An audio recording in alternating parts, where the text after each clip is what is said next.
We are looking at how to pronounce the name of this fictional character from the Dune franchise created by the author of the Dune book, Frank Herbert.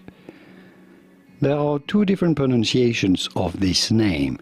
Frank Herbert, the author, used to pronounce it himself as Harkonnen, with a stress on the first syllable. However, many adaptations in movies and series and video games, including the famous movie by David Lynch, pronounced it as Harkonnen, with a stress on the second syllable.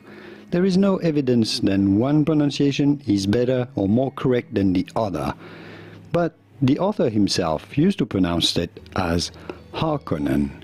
Therefore, one might think that this could be the better pronunciation. Don't you think? Let us know in the comments. There is this great video that explains everything that you should know about both pronunciations and where each of them was used. I'll link to it right here. Otherwise, more videos on how to pronounce names from literature are here for you to hear. See you there to learn more.